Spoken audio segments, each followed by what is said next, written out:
Sa isang liblib na baryo na kung tawagin ay Sitio Camagong, naninirahan ng isang matandang tila hindi tinatablan ng panahon. Siya si Lolo Andong.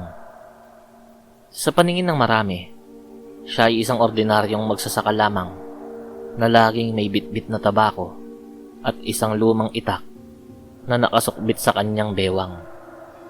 Ngunit para sa kanyang apo na si Negro, isang binatang matangkad, sunog ang balat sa bukid at may pusong palaban, si Lolo Andong ang pinakaastig na tao sa mundo.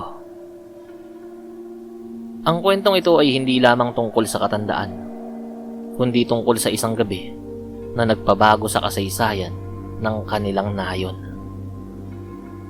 Isang gabi kung saan ang dugo ng tao at ng halimaw ay nagtagpo sa ilalim ng kabilugan ng buwan.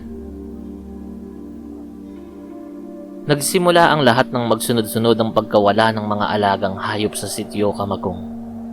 Noong una, inakala ng mga taga-baryo na mga sawalang o ligaw na aso ang nambibiktima. Ngunit nang matagpuan ng isang baka na wala ng lamang loob at tila nilimas ang dugo nang walang bakas ng pakikipaglaban, nagsimula ng manginig ang tuhod ng mga matatanda. "Andong!"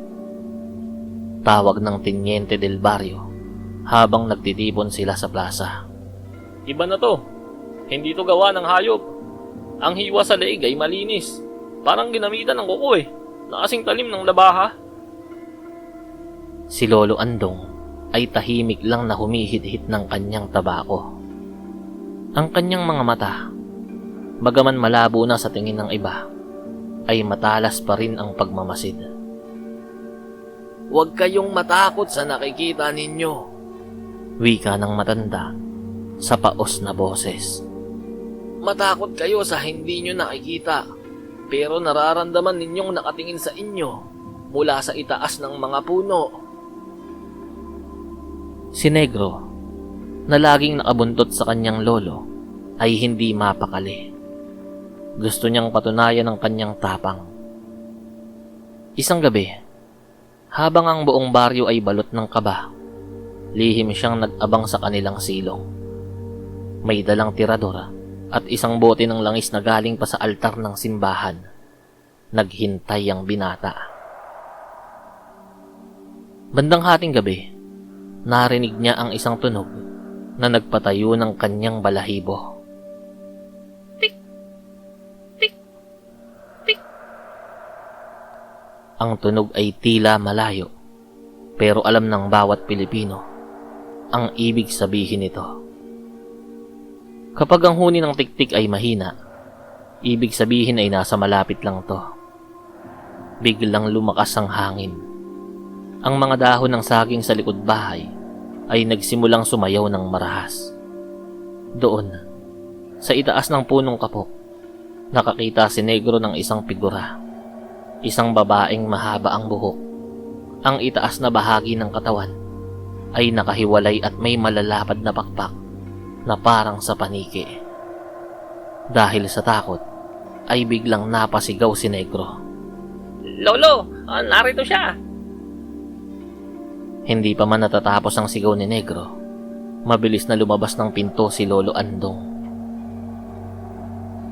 Hindi na siya ang matandang hukot na dahan-dahang lumalakad. Ang kanyang bawat kilos ay parang isang mandirigma na nasa rurok ng kanyang kabataan. "Negro, pumasok ka sa loob," utos ni Lolo Andong. "Kunin mo ang asin at bawang doon sa may kusina. Isaboy mo sa paligid ng pinto." Ngunit huli na ang lahat. Ang aswang, nakilala sa baryo bilang si Aling Rosa, ang tahimik na mananahi sa dulo ng kalsada, ay bumulusok pababa. Ang kanyang mga kuko ay nakatutok sa dibdib ni Negro.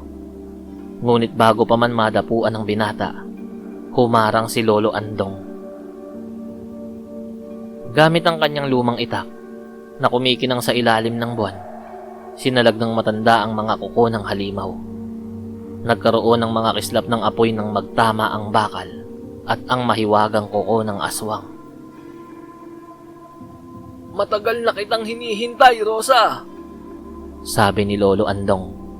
Alam kong ikaw ang kumuha sa anak ni Mang Pedring noong nakaraang buwan. Ang aswang ay naglabas ng isang nakakarinding tili. Isang tunog na hindi galing sa lalamunan ng tao.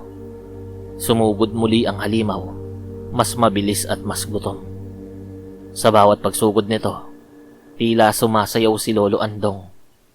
Ginamit niya ang tinatawag na arnis de mano, isang sining ng pakikipaglaban na itinago niya sa loob ng maraming dekada. Habang naglalaban ng dalawa, napansin ni Negro na ang ibabang bahagi ng katawan ng aswang ay nakatago sa likod ng mga punong kawayan. Naalala niya ang turo ng kanyang lolo. Ang kahinaan ng manananggal ay ang kanyang ibabang bahagi. Kumuha si Negro ng isang sako ng asin at mabilis na tumakbo patungo sa kawayanan.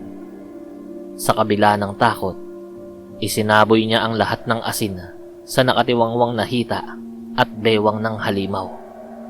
Umusok ito at tila natunaw na parang yelo sa init ng araw. Nang maramdaman ng aswang ang sakit sa kanyang ibabang bahagi, nagpumiglas ito at sinubukang bumalik. Ngunit hindi siya hinayaan ni Lolo Andong. Sa isang mabilis na pag-ikot, itinusok ng matanda ang kanyang itak na may bahid ng lana, direkta sa puso ng halimaw.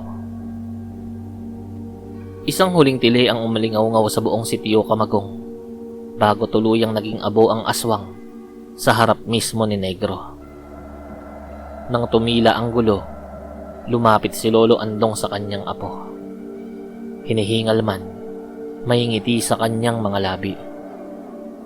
Matapang ka, Negro. Pero hindi sapat ang lakas ng braso sa pagharap sa dilim. Kailangan ng talas ng isip at tibay ng loob. Mula noon, hindi na muling binisita ng anumang masamang elemento ang sitio Camagong. Si Negro ay hindi na lamang tinignan bilang isang batang bukid, kundi bilang tagapagmana ng lihim na karunungan ni Lolo Andong. Sa paglipas ng mga taon, pumanaw din si Lolo Andong sa katandaan. Ngunit ang kanyang mga kwento at ang itak na pumatay sa aswang ay nanatili kay Negro. Ngayon, si Negro naman ang nagkukwento sa kanyang mga apo habang nakatingin sa madilim na kagubatan, laging handa kung sakaling muling bumalik ang mga aswang.